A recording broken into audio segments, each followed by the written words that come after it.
Hello, hello. Welcome back to the podcast. It's your girl, Kamie Crawford. And today, my homegirl's in the stew. Joy Taylor, TV personality and host of Speak on Fox Sports 1 and the founder of the Joy Taylor Foundation. Joy, welcome to the show. Thank you. And a relationship model. Yes. My merch model, obviously. Shout out to my therapist. You have a therapist, right? Shout out to my I was therapist. going to say, I hope you have a therapist I and have you're rocking the merch. a wonderful Black woman as my therapist, which was a great choice. Yeah. I went through several different versions of therapy, and this is the one that stuck. So yeah, we love her. Shout out to her. I love my therapist so much. Yeah, we can't. Kelly, the besties know all about Kelly. That's my therapist's name. Guess my therapist's name. Shut up. With 2 E's? No. Oh. With an I. Imagine if we both had the same like, therapist. I don't know how many Wait therapists. a minute. I mean, I have besties who have the same therapist, so it's fine. Yeah. But how many Black female therapists named Kelly do you know in this world? We'll review after and check the last name. We've got to compare. Yeah. Contrast. That would be amazing. That would be incredible. It would. Obviously, Joy and I know each other from the TV host world. It's a small world, after all, for all of us. I feel like I feel like I could name all the girls that are doing it off the top of my head. How did you get into the industry, though? Because you're in sports, obviously, which is like, you have to be a really bad bitch to be in sports TV. Yeah, I am a bad bitch. Yeah, you are. Yeah. Like, yes, this is true. Yes, I am. Well, I played sports growing up. So I played basketball, volleyball, track, and soccer, and track and basketball from a very young age. And I grew up in Pittsburgh around a lot of crazy sports fans and a sports family. So I've just been around sports my entire life, and it was just a very comfortable space for me. It was also a very comforting space for me growing up in an abusive household. So, practice or being just anywhere not at home was definitely a big escape for me. So I really leaned into it in high school when I ran track in college. And I wanted to study broadcasting because I wanted to be a host. And so I started, my first internship was with a sports radio station. And my second one was with an entertainment radio station. So my start in the business was really well-rounded. And now, obviously, sports and entertainment and music, like everything is together. It kind of always was, but it's so much more now than ever before. I mean, obviously, like the whole thing with Taylor Swift and Travis Kelce, and like that's just a small part of it. There's so much crossover that has been going on for years. And so it really had given me a great start in the business with my internships, which I picked very intentionally, knowing that I wanted to be a personality. And there's a lot of different ways to get into the business. Obviously, you can be a host, you can be a moderator, you can be a reporter, you can do play-by-play, all of which I've done. But I really wanted to be an opinionist. So I got into sports because I grew up loving sports and playing sports. And then now my job is talking about sports, which I always wanted to do. Yeah. I mean, obviously, people ask, how do you even break into this industry all the time? I get questions like that constantly. And while it was obviously very intentional that this is what I wanted to do, it's not a linear trajectory. Like, I would watch TV and be like, how do you become this? Like, how do you become Juliana Rancic? How do you become, those were my people back then. How do you become Oprah? How do you become Lisa Ling? Like, how do you become these people? And there's no rule book. There's no like play-by-play manual to getting there. Because in college, you studied broadcast? I studied broadcast journalism, yeah. And I studied communications and media studies. And even with that degree, I was like, damn, I feel like I should have studied broadcast journalism. But then there's shit that they can't teach you in school. And yet here we are. A Capricorn and a Scorpio, living our best lives. Doing a podcast together. Doing a podcast. There is no rule book or play-by-play, but there is a game. Yes. Tell them. Give us the game, Joy. That's why we're here. It's funny. I was talking about this last night, and the person I was talking to is in a similar industry, and we were talking about, talking to young people and how do we give them advice. And I'm like, it's sometimes very hard to give sound sweeping advice. I would really more prefer to know what exactly it is that you're doing in this moment that you need advice for. There are, some core things that I always tell people, and this is one of them. And I think this is the most important thing and a huge reason why I'm sitting here with you today, is that you really have to decide, in my opinion, in the media business, what it is you want to do. Mm-hmm. Because what I think a lot of young people don't understand when they're getting into the business is there is so many jobs. Yes. This is $1 billion industry. There is no linear path to get somewhere. There is no rule book. There's game, but it's not being a doctor. It's not being a teacher. It's not being an accountant. It's not being a lawyer. Not that there's anything wrong with those industries, but there are paths to success in those industries that are very clearly lined out. In fact, you have to take tests in order to get approved. Yes. And then you have, you want to be a doctor? Cool. This is the path to becoming this kind of doctor. Right. Then you can do some other creative stuff. But to get to that point, you know exactly what you have to do. You have to go to this school. You have to do this residency. You have to do all these things. There's nothing in our business that's like that. You can get discovered, be talented, get a show. That simple. Yeah. So, or you can work in the business for 30 years and then finally get your break. There's no way to tell someone, do this, do that, and it be the blanket answer. But deciding what you want to do, truly, what do you want to do, is so important because there's so many different paths to get there. And there's so many different options. And there's so many different no's you're going to hear. And there's going to be some yeses that you hear. And you have to know why not to be upset about this no and why to say no to this yes. Yes. And if you know what you want to do, it becomes easier because you can make the decision to get yourself on the right path. I knew I wanted to be a personality. So I intentionally did radio internships. I'm 37. So just had a birthday. I was there. At the time that I was coming up in the business, there were no podcasts. This industry did not exist. Yeah. YouTube was in its infancy. Radio was still a very big thing. And radio was the space where if you wanted to have long form conversations, that's where you did it. So for me, I wanted to learn that industry. You did it live, obviously. So that's a whole different muscle that you have to exercise. Right. There's no editing. You cannot forget something. You have to be entertaining and informative and make mouth sounds for as long as you are on air. And they can't see you. Radio is hard. People don't understand how difficult radio is. When I've done radio shows, I've been gagged at because I'm such a physical host. Like obviously people know me from my facial expressions and I'm always like, but on radio, you can't see that. So you really have to bring the animation with your sounds and with your voice. And anytime I've had to do voiceovers for anything, I've had to kind of tweak and work on that skill because it is a skill. Yeah, it's theater of the mind. Yeah. So it is completely different. And I can tell you, I've been much more nervous doing a radio show than doing television. For some of those reasons, you can communicate differently. You can use your hands. You can really emphasize a pause. You can do reactionary work. When you're doing radio, you have to make sounds. Yeah. Like a break feels so long. Yes. So it's really, this is a completely different skill. And so that I intentionally took internships in the radio side so that I could learn how to do that. And I knew that if you could become a personality on the radio side, particularly in sports, that would lead to opportunities in the opinion and personality space in television. Yeah. I saw that that's where the industry was going as well. When I was in college, 2007, that was really like the rise of these opinion news shows. Huge, massive shows that we still have now. Obviously, that's really when they started, and the same on the sports side.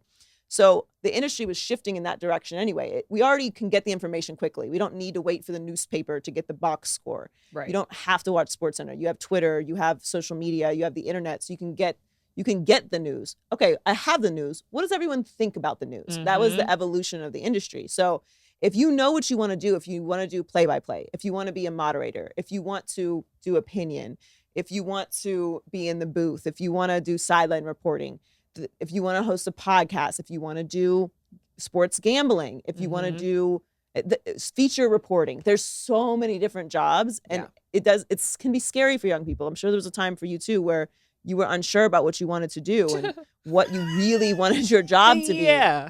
Yes. And what you wanted your career to be. And maybe something happened that made you feel like you couldn't do it, or you kept hearing no. Like, if you know what it is you want to do, it will happen because you're doing the correct work. You can say, I don't want this internship. Okay, yes, that's an opportunity, but that opportunity is going to derail me from what I want to do over here. Right. And I know it's very like, but you're manifesting it. You're speaking it into existence. Yes. And I cannot tell you, I don't know if you're like, oh, crystals are weird or whatever. Fine, fuck it. But talking about what you want to do Yes. matters. Like, it's Yes. very important. It reaffirms it for yourself. Mhm. It affirms it for the people around you. Mhm. And it makes people believe it. Anyone that knew me, even when I was like a little kid in the business, was like, she wants to do this. So if a job opportunity came up, I know who wants to do this because Yes. she's told me 50 fucking times Yeah. this is what she wants to do. Everything that she does reflects that. The podcast that she's working on, the blog that she's writing, the extra jobs that she takes on the weekend, the freelance stuff, everything reflects that this is what she wants to do. And people respond to that. So even Yeah. if you don't believe in like the mystical nature of manifestation, people knowing what the fuck you want to do for a living also helps. It matters. Gatekeeping your own goals doesn't do shit for anybody, and it doesn't do shit for you. I think that, for me, when I was coming up in hosting, social media was definitely on my side, just as far as getting the word out there about what I liked to do. And I remember feeling anxiety and like judgment, like the fear of judgment from others if I post this, thing that I actually paid to be able to be in front of a green screen and like talk about current events on that wasn't going anywhere. It was just for my own personal use and for my own reel. And thinking like, oh my God, what are people going to say? Like, I'm not the host of E! News yet. Like, they're going to think that this is some like janky ass shit. Fuck these people. Oh my God, fuck these people. Fuck these people. Who I'm doing this for, who you're really doing it for when you're posting your work and even the sideline shit that you do or the weird podcast that you're filming in your room, like all of that shit matters. And what I didn't realize was how many executives and decision makers were following me that I wouldn't even know about because their accounts are not with their bio saying executive producer and casting director of major TV show. The profile pictures are of them with their cat, or maybe just their cat. Right. And the bio don't say shit. It says cat lover. And, Well, that's what and they Jesus first. Yeah. And that's it. It doesn't say anything about being in casting or like being, the person who could change your life. But these people are watching you. So if you're more concerned about the people who are watching you, who are your quote unquote friends or people from your town that are going to judge you, than the people who actually can make decisions to change the trajectory of your career, we got bigger problems. You have to get past that. That's I think a difficult thing that a lot of people, I think social media now, like with TikTok and how raw and like real it is changing things a little bit. People are a little less afraid to put themselves out there. Yeah. But at the same time, the fear of judgment is still there. Yeah, and it's probably always going to be there. I mean, I even if you are strong and confident and a boss bitch and successful, and everyone has fear Yes. of being judged. They're just lying to you. Yeah. If they say that. Yeah. The fear does go down once you have, more resume. Mm-hmm. But to your point about fuck those people, it's important to have an audience. No one's Yes. saying fuck your audience, fuck your fans. That's not what we're saying. We're saying is the people that are going to be critical of you to the point where they're going to mess with your self-esteem so that you stop trying Mm-hmm. are not useful to Yeah, you exactly. at all. And as far as the executives go, people ask me this all the time about social media, like, what, do you get upset if people are mad at you, or like, first of all, they're fucking mad at me every day. I'm in Yeah. sports. They're like, there's no way for me to win. Yeah. One fan base is gonna be mad. One fan base is gonna love me, and the Yes. next day I'm gonna say something critical, and they're gonna flip. Yeah. It's literally what happens. Mhm. Cowboys fans hated me all season long because they thought that I was mad at Dak Prescott. Then Niners fans were mad at me because they're like, you like Dak Prescott. I'm like, y'all need to find each other on the Yes. internet and Yes. figure out who it is I love and hate. By the way, I don't love or hate either of them. I'm just giving my fucking opinion. Yeah. That's what I get paid to do. Right. I can never win. Yeah. But whether you're in sports or whatever it is that you're in, people ask me that, and I'm like, I promise you. I've worked in network television for 8 years in March. Mm-hmm. The people that sign checks don't care about this. They don't care about it. They don't care about it. I can't stress it enough. They're going to get in a room with you. If you're lucky enough to get in that room, Mm-hmm. which you've been in and I've been in, Mhm. they're going to look you in your face. They're going to see if you're nervous, if you've Mhm. got that it thing. Yep. And you either have that shit or you don't. Yep. And they know it. That's why they're executives. And then they figure out a way to put you on something that shines your it and develops your it, Yeah. so that the it can bring advertisers, which then pay money, that then pay all of us and run the network. So this random person on social media that thinks your forehead is weird Uh-huh. or doesn't like the way that you say cow Uh-huh. has never signed a check to hire any talent in their fucking life, Bloop. and they never, ever will. Bloop. And you should thank them for the interaction. Yeah, exactly. Engagement. Thank you for the engagement. Thank you. Please also, thanks for continue watching. to watch, Yes. and we get the view number. Yes. Whether the view number is positive or negative, whether the comment is positive or negative, it is engagement. Yeah. Thank you very much. Brands pay a lot of money for that number. Right. So there's just, it's all just a matter of knowing what you want to do, being confident in what you're capable of doing, and understanding that people, especially in today's world, everyone has an opinion. Mm-hmm. Everyone has an asshole. Everyone has an opinion. And you don't have to pay much attention to everyone's assholes either. Exactly. That's what they say. Opinions are like assholes. Everyone has them. And some of them stink. I mean, most assholes stink. You know, that's where shit comes from. Exactly. But like, you don't, like, there's very few assholes that you're that comfortable, like, actually interacting with. Yes, exactly. You know, in your lifetime. You should be selective. Yeah. And one of them is your own. Yeah. So like, Right. Just pay attention to the voice that's in your brain. This is Exactly. not an eloquent way. Exactly. An eloquent way of saying speak kindly to yourself. I mean, that's the fucking reality. But That's why it's we're the here. truth. It's We're the not here to truth. sugarcoat shit. No, it's Okay? the truth. We want Like- it raw and stinky. Yeah. And you spend a lot of time with your own asshole and Yeah. your own opinion. Yeah. And, you know, that's the one that should matter to you. Right. Exactly. The Take a most. hard look at your asshole so you know what your opinions are. Just get a mirror. Take a good look You know, at that. Get intimate with yourself. Get intimate with it. I love what you said. What you say it. I love what you said about the it factor, because that's one thing that can't be taught in school. And I think a lot of people who want to be in this industry are trying to figure out what their it factor is. Mhm. How did you realize what yours was? Honestly, it was always my brashness. I was very shy in high school, and I think I was still processing a lot of trauma. Mm. And when I really came into my own, you know me personally, and Mhm. the energy that Yes. it is, and you have a similar, you know, personality. The thing that makes anyone successful, in my opinion, is themselves, Mhm. because it's, you know, everyone's special, so no one's special. Everyone's not special. I mean, everyone's special. You're such a But, like, Capricorn. I mean, everyone isn't special. Like, in the sense of, like, everyone matters. We love everyone. Yes. That's not what I'm saying. I'm saying Yeah. when it comes to being in a particular business where personality and perseverance and certain things are required of you, I am not a doctor. I am not special in comparison to a scientist that can create something that saves life. I am inconsequential to society in comparison to other people. We all are good at what we're good at. So when I'm saying that everyone is not special, I'm saying the it factor of, like, what separates super, super successful people in certain businesses is that they are special. But they've also recognized, I don't need to be like someone else. Yeah. We all take inspiration from greats. And you should. Yes. You should Yes. model your work ethic around greats. You should study greats. You should read about what great people have done, what their mantras were, what changed them, what shifted them in their lives, and draw inspiration from that. But you will never be as good at them being them. The only thing you can be great at is you. Yes. So be you. And I think a lot of people get in their own way with that. One, because of just, you know, natural insecurities, which we all have. They've gotten too obsessed with the no's that they've gotten over their time. Or they truly aren't that inspired by their dream.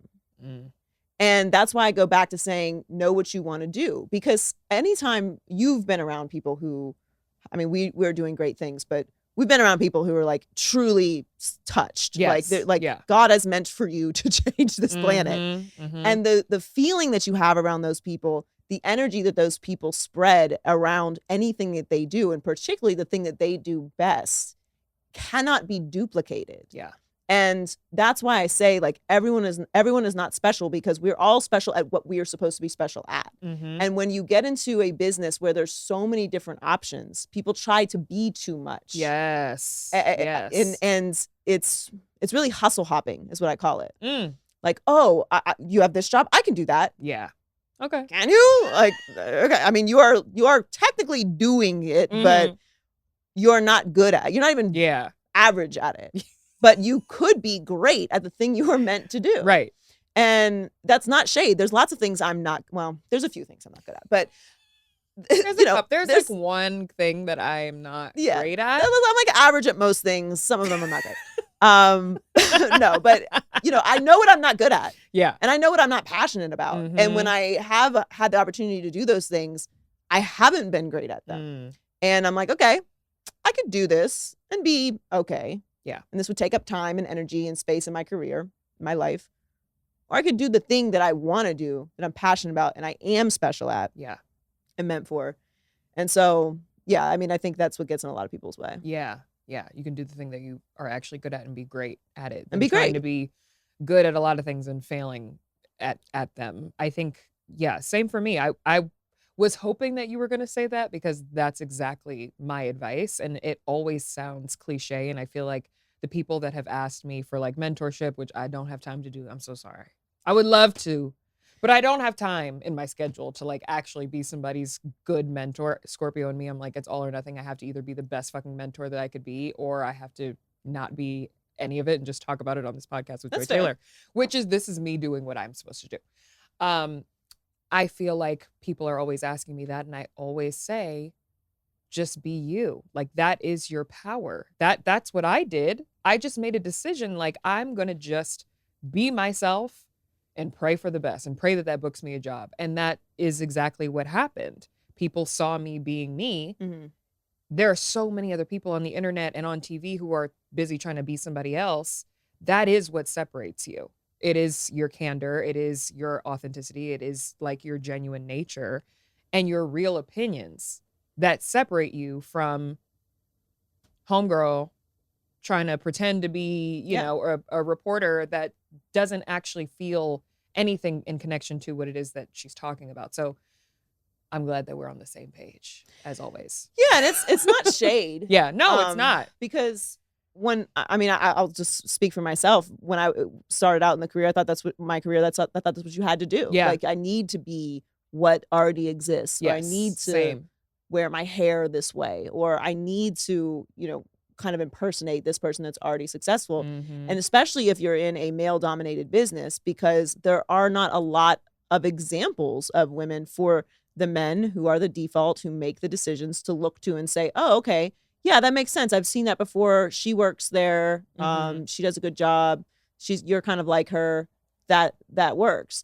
And, I've gone through a lot of things in my career that I'm not, very proud of, because I've had to survive in the space and, assimilate in some ways to what the standard was. Yeah. And it's very draining. But I really don't feel like I broke through until I was like, yeah, I don't think I'm doing that shit anymore. Yeah. And in fairness, I was far enough along in my career where I could do that with credibility. Mm-hmm.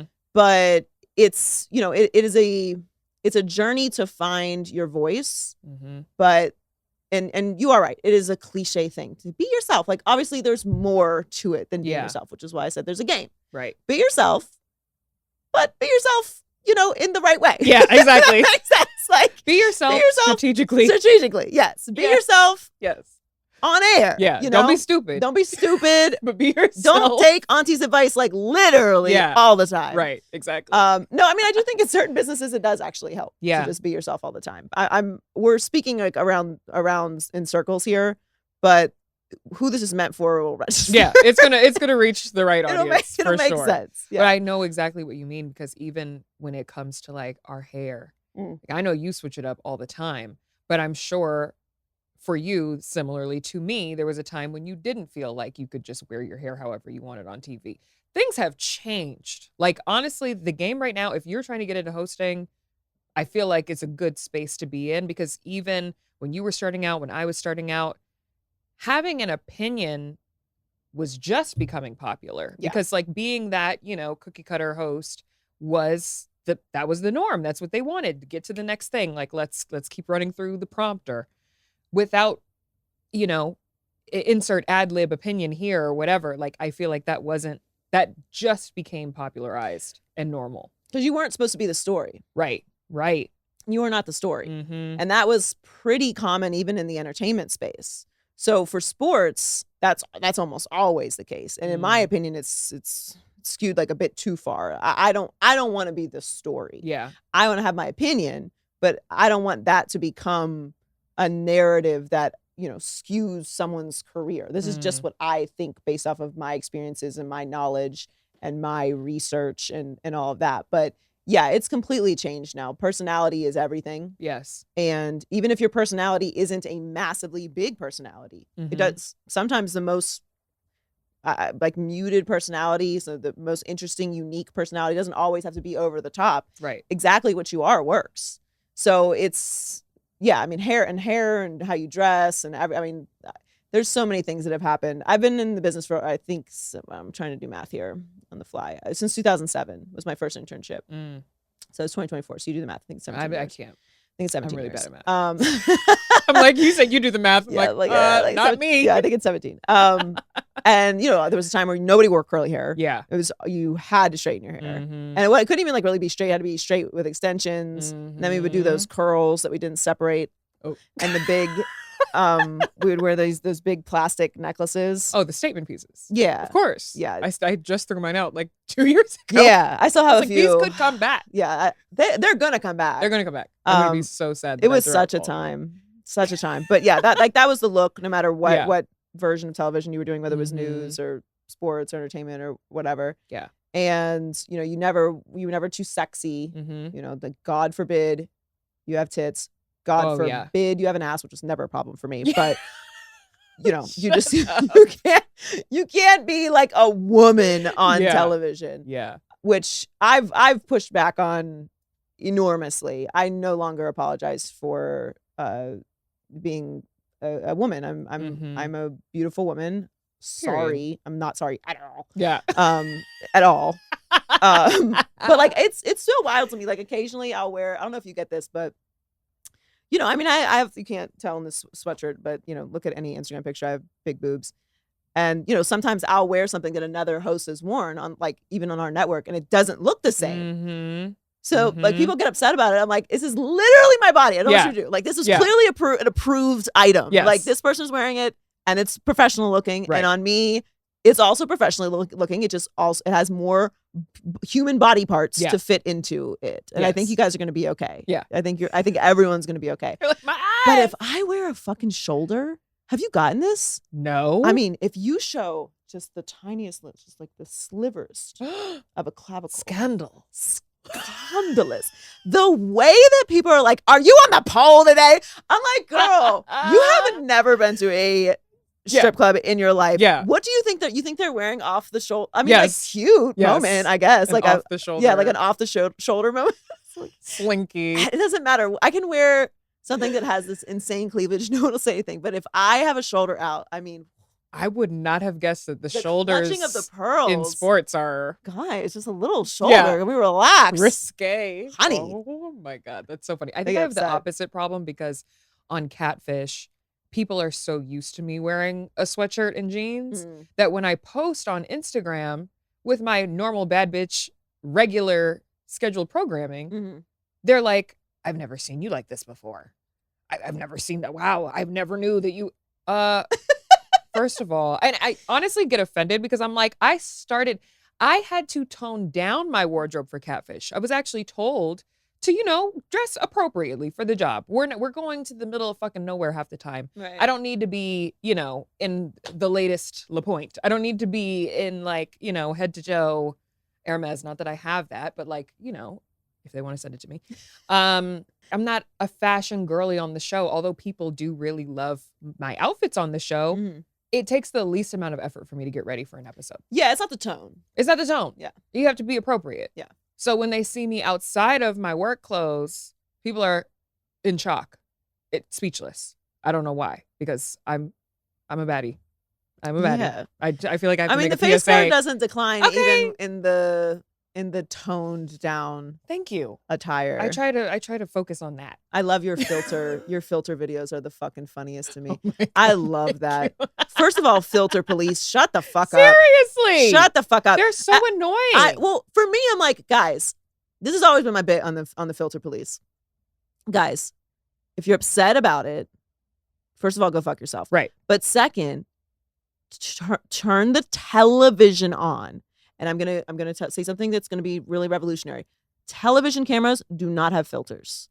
Not one single face-forming filter on national television on these cameras that will, if you even have a bump on your face, it's gonna look like you've scratched open all of your pores. Yeah. Okay. So just whatever I look like on TV is what I look like. Yeah. So you don't have to be concerned about finding out what my real face looks like. To translate, she's saying, yes, the rumors are true. I am fucking gorgeous. You've solved the riddle. I just am.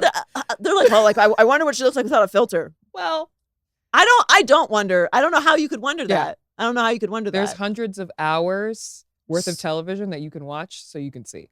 And you will be upset there too. What is it with the filter? People are so annoying. I can't fucking stand that shit. I can't stand that shit. It pisses me off to no end. I think it's just like, so funny. Like, I could see maybe if we weren't on TV. Yeah. Okay. Yeah. Like, cool. Like, what's your real face look like? If I was just like a regular IG baddie, you've never seen me before. You see me every week. You see me every week. What Joy's referring to, if you don't know, is I posted a picture and some scraggler decided to comment underneath and be like, filter much, ? And I had to then inform her, I'm so sorry to break this to you. It's just such a strange But I strategy. really does this. This is just really, especially for you. Who I am. Because like, I don't go makeupless on the internet too much. It's not really my thing. Well, I feel like you're working all the time. You're always I'm always in makeup also because I get it 5 days a week. So Yeah. full studio makeup, like this is from earlier. So I don't really often don't have makeup, which I don't love. Like I would love to let my skin breathe, but that's not my job. Yeah. But you will be out here with not a stitch.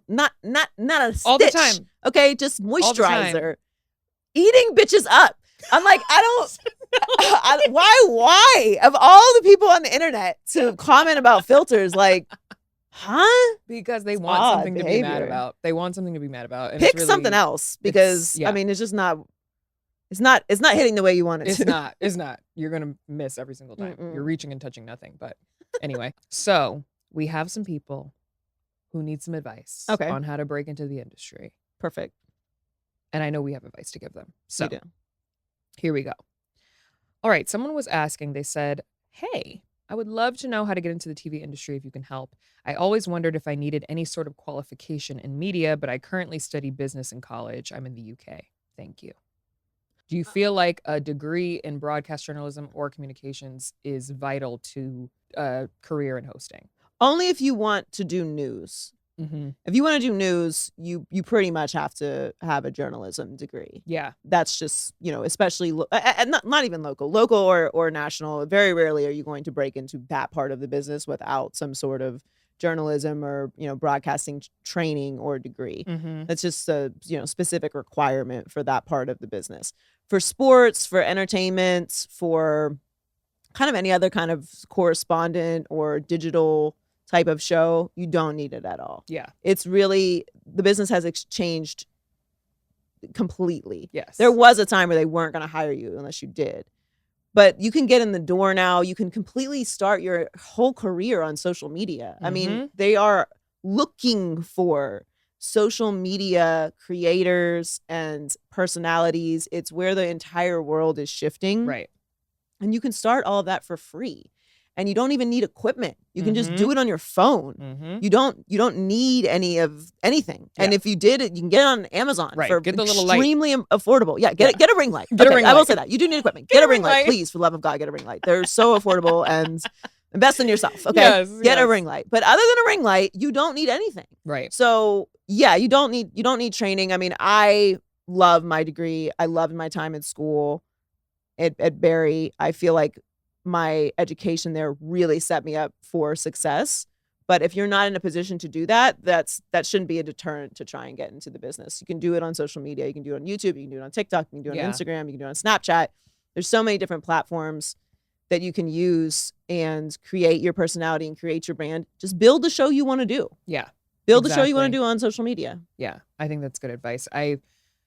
When I graduated from college, I was feeling a little bit of insecurity about not having that journalism degree. So I ended up taking a course over the summer at like a city college of New York that was a journalism course. And like they sent me out there into the field, girl. And that was when I realized this is not for me. Like this reporting out here in the elements, No. waiting for people, that's a skill. That is a skill that I do not possess. I don't give a fuck to be out here.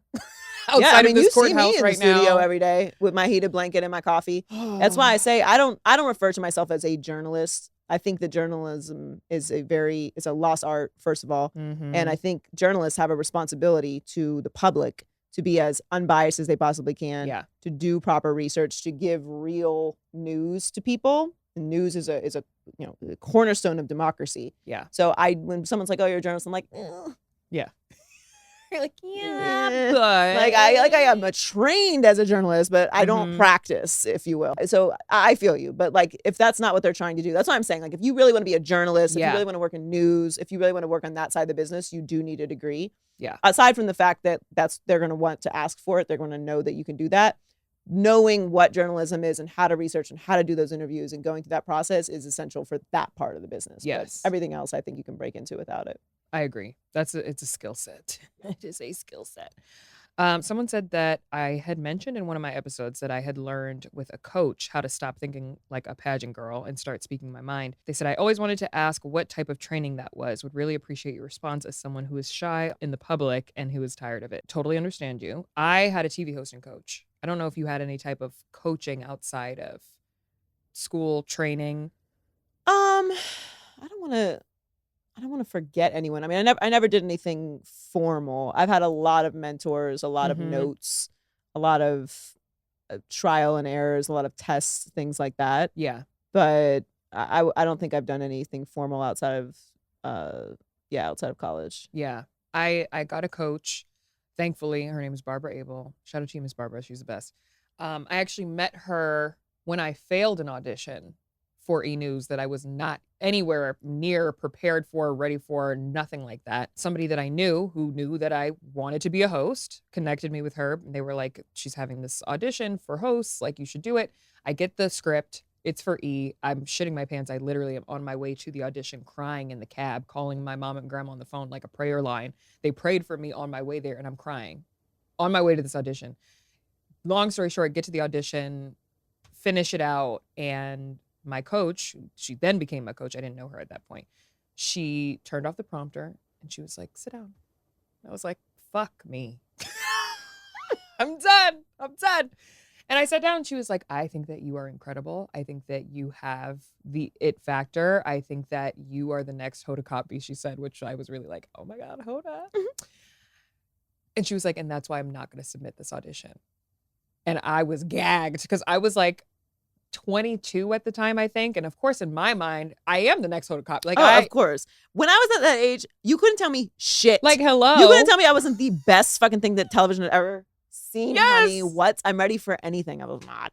I didn't have any of the tools in my toolbox. And she basically was like, this needs some work. Like, this needs some work because I don't really know who you're talking to. Good for you that to. she saved that and didn't send that Thank God. They would have never hired me. And guess what? I ended up booking E! 3 years after that for a show. And had she submitted that audition, I probably wouldn't have even gotten in the door because they would have remembered me from that. Yep. Because they got a whole system in place They'd where they like, keep... This goes in the tragic pile. Yeah, exactly. And anytime she comes through, don't let her in the door. Like, she saved me for sure. So I think that definitely helped, having that kind of person, mentor, training. And then after that, I would go in her office, and a lot of times we wouldn't even do TV work. We would she was like my therapist. She ended up getting a life coaching certification, which I think was because she had so much work that she did on me. She was like, damn, I should do this for a living. And it helped me so much because it broke down a lot of the barriers and things that I had in my head about what a host is supposed to look like, what a host is supposed to do. And so I thank her eternally for that. I will say I took an improv class. Yes. I took an acting class once with Tasha Smith. She made me cry, but it was great.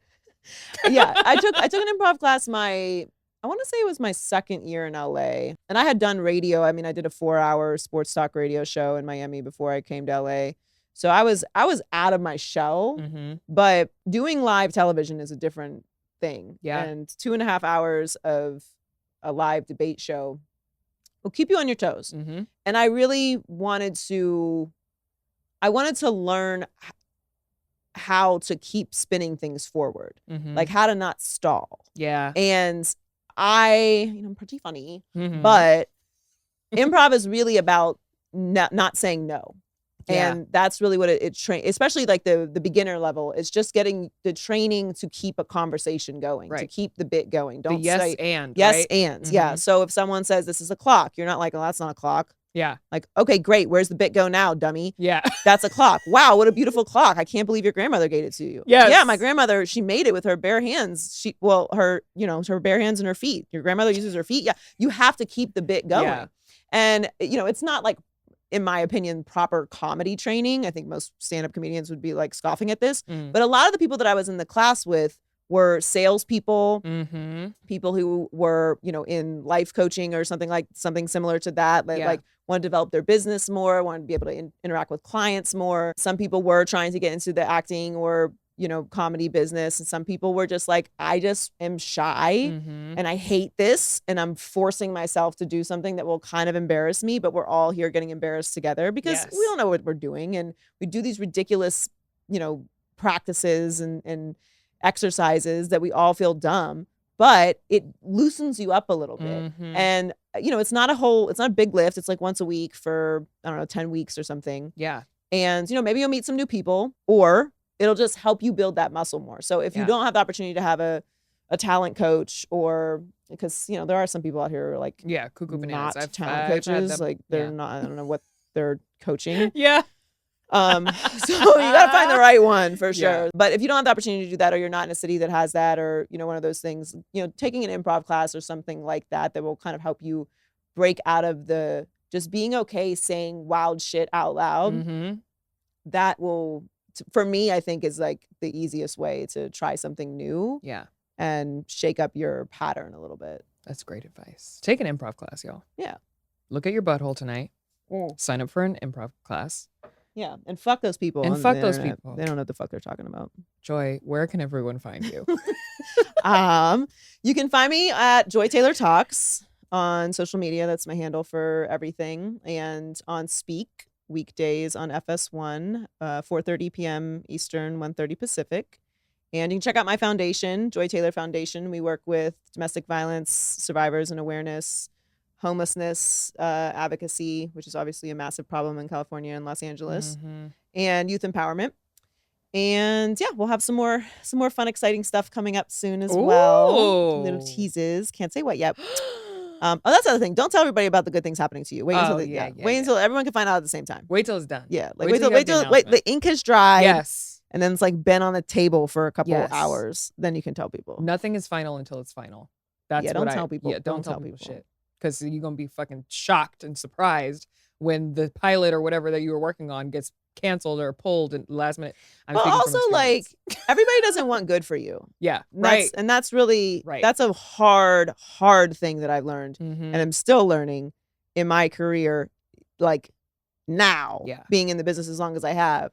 Everybody doesn't want good for you. Even the people that are actively working on the shit with you Mhm. don't always want good for you. It's not saying don't trust anybody. Don't fucking trust anybody. Yeah. But but you have to really know, like, this is happening. I've accomplished this. The paper's signed. Right. They have the direct deposit information. Like, it's Mhm. a go. And then celebrate and then share with people.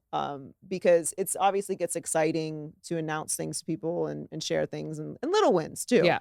But it's not for everybody. Yeah. And that is a hard lesson that I think you learn. I learned it early and I learned it late, and I'm not gonna forget it this time. Universe, I got you.